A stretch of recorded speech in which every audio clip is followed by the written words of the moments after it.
सुभाष चंद्र जी का जन्म, परिवार एवं शुरुआती जीवन। Netaji Subhash Chandra Bose birth, family and initial life. Subhash Chandra ji का जन्म कटक, उड़ीसा के बंगाली परिवार में हुआ था। उनके 7 भाई और 6 बहनें थी। अपनी माता पिता की वे 9वीं संतान थे। नेताजी अपने भाई शरदचंद्र के बहुत करीब थे। उनके पिता जानकीनाथ कटक के मशहूर और सफल वकील थे, जिन्हें राय बहादुर नाम की उपाधि दी गई थी। नेताजी को बचपन से ही पढ़ाई में बहुत रुचि थी। वे बहुत मेहनती और अपने टीचर के प्रिय थे। लेकिन नेताजी को खेल कूद में कभी रुचि नहीं रही। नेताजी ने स्कूल की पढ़ाई कटक से ही पूरी की थी। इसके बाद आगे की पढ़ाई के लिए वे कलकत्ता चले गए। वहां प्रेसिडेंसी कॉलेज से फिलोसॉफी में किया। इसी कॉलेज में एक अंग्रेज प्रोफेसर के द्वारा भारतीयों को सताए जाने पर नेताजी बहुत विरोध करते थे। उस समय जातिवाद का मुद्दा बहुत उठाया गया था। ये पहली बार था जब नेताजी के मन में अंग्रेजों के खिलाफ जंग शुरू हुई थी। नेताजी सिविल सर्विस करना चाहते थे। अंग्रेजों के शासन के चलते उस समय भारतीयों के लिए सिविल सर्विस में जाना बहुत मुश्किल था। तब उनके पिता ने इंडियन सिविल सर्विस की तैयारी के लिए उन्हें इंग्लैंड भेज दिया। इस परीक्षा में नेताजी चौथे स्थान में आए, जिसमें इंग्लिश में उन्हें सबसे ज्यादा नंबर मिले। नेताजी स्वामी विवेकानंद को अपना गुरु मानते थे। वे उनकी द्वारा कही गई बातों का बहुत अनुसरण करते थे। नेताजी के मन में देश के प्रति प्रेम बहुत था। वे उसकी आजादी के लिए चिंतित थे, जिसके चलते 1921 में उन्होंने इंडियन सिविल सर्विस की नौकरी ठुकरा दी और भारत लौट आए। नेताजी सुभाष चंद्र बोस का राजनीतिक जीवन। Subhash Chandra Bose political life. भारत लौटते ही नेताजी स्वतंत्रता की लड़ाई में कूद गए। उन्होंने भारतीय राष्ट्रीय कांग्रेस पार्टी ज्वाइन किया। शुरुआत में नेताजी कलकत्ता में कांग्रेस पार्टी के नेता रहे। चित्तरंजन दास के नेतृत्व में काम करते थे। नेताजी चित्तरंजन दास को अपना राजनीति गुरु मानते थे। 1922 में चित्तरंजन दास ने मोतीलाल नेहरू के साथ कांग्रेस को छोड़ अपनी अलग पार्टी स्वराज पार्टी बना ली थी। जब चित्तरंजन दास अपनी पार्टी के साथ मिल रणनीति बना रहे थे, नेताजी ने उस बीच कलकत्ता के नौजवान, छात्र छात्रा व मजदूर लोगों के बीच अपनी खास जगह बना ली थी। वे जल्द से जल्द पराधीन भारत को स्वाधीन भारत के रूप में देखना चाहते थे। अब लोग सुभाष चंद्र जी को नाम से जानने लगे थे। उनके काम की चर्चा चारों ओर फैल रही थी। नेताजी एक नौजवान सोच लेकर आए थे, जिससे वो यूथ लीडर के रूप में चर्चित हो रहे थे। 1928 में गुवाहाटी में कांग्रेस की एक बैठक के दौरान नए व पुराने मेंबर्स के बीच बातों को लेकर मतभेद उत्पन्न हुआ। नए युवा नेता किसी भी नियम पर नहीं चलना चाहते थे। वे स्वयं के हिसाब से चलना चाहते थे, लेकिन पुराने नेता ब्रिटिश सरकार के बनाए नियम के साथ आगे बढ़ना चाहते थे। सुभाष चंद्र और गांधी जी के विचार बिल्कुल अलग थे। नेताजी गांधी जी की अहिंसावादी विचारधारा से सहमत नहीं थे। उनकी सोच नौजवान वाली थी, जो हिंसा में भी विश्वास रखते थे। दोनों की विचारधारा अलग थी, लेकिन मकसद एक था। दोनों ही भारत देश की आजादी जल्द से जल्द चाहते थे। 1939 में नेताजी राष्ट्रीय कांग्रेस के अध्यक्ष के पद के लिए खड़े हुए। इनके खिलाफ गांधी जी ने पट्टाभी सीतारामैया को खड़ा किया था, जिसे नेताजी ने हरा दिया था। गांधी जी को ये अपनी हार लगी थी, जिससे वे दुखी हुए थे। नेताजी से ये बात जानकर अपने पद से तुरंत इस्तीफा दे दिया था। विचारों का मेल न होने की वजह से नेताजी लोगों की नजर में गांधी विरोधी होते जा रहे थे, जिसके बाद उन्होंने खुद कांग्रेस छोड़ दी थी। Subhash Chandra Bose Indian national army में। सुभाष चंद्र बोसीना 1939 में द्वितीय विश्व युद्ध चल रहा था। तब नेताजी ने वहां अपना रुख किया। वे पूरी दुनिया से मदद लेना चाहते थे, ताकि अंग्रेजों को ऊपर से दबाव पड़े और वे देश छोड़कर चले जाएं। इस बात का उन्हें बहुत अच्छा असर देखने को मिला, जिसके बाद ब्रिटिश सरकार ने उन्हें जेल में डाल दिया। जेल में लगभग 2 हफ्तों तक उन्होंने ना खाना खाया ना पानी पिया।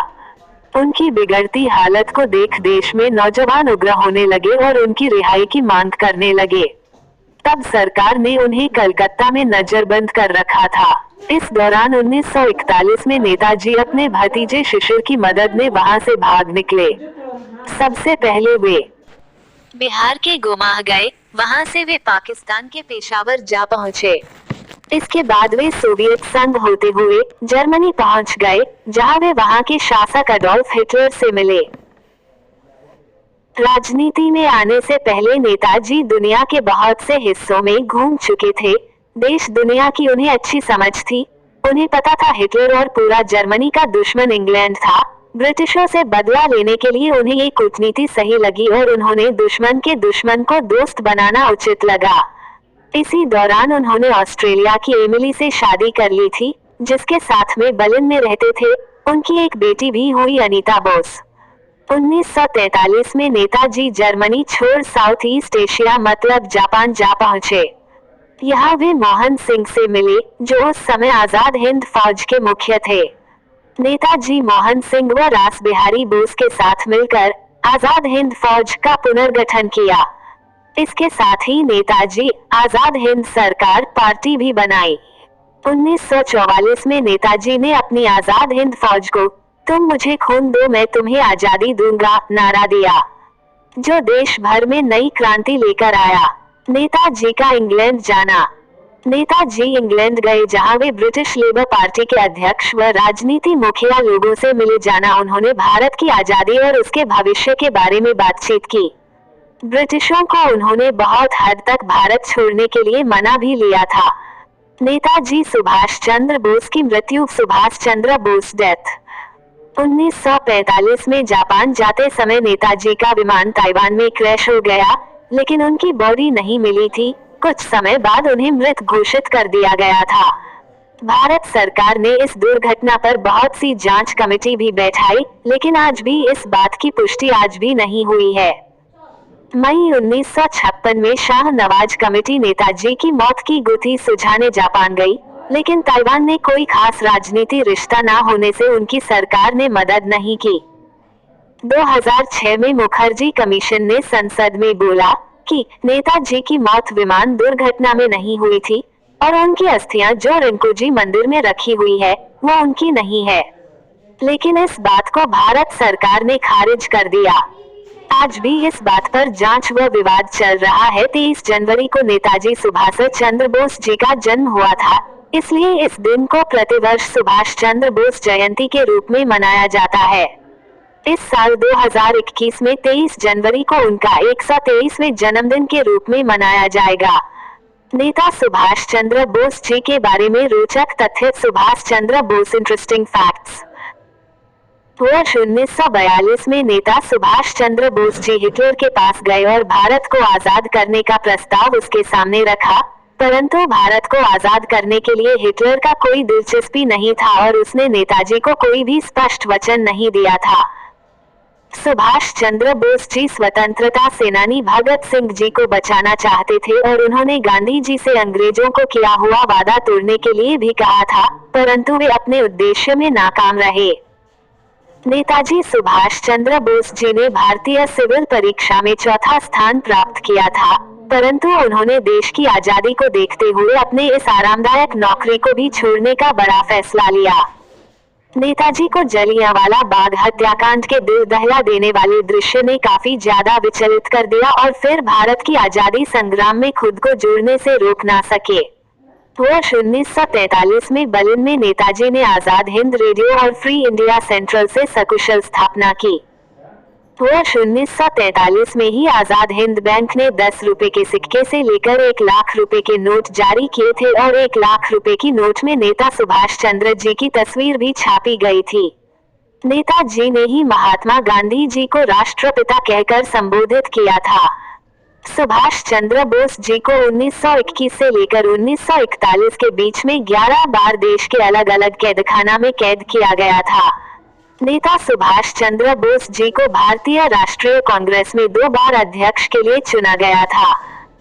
नेता सुभाष चंद्र बोस जी की मृत्यु आज तक रहस्यमय बनी है और इस पर से आज तक कोई भी पर्दा नहीं उठ सका है और यहाँ तक कि भारत सरकार भी इस विषय पर कोई भी चर्चा नहीं करना चाहती है। अगर आप सुभाष चंद्र बोस को चाहने वाले में से हैं तो हमारे चैनल को सब्सक्राइब, लाइक, शेयर जरूर करें। धन्यवाद।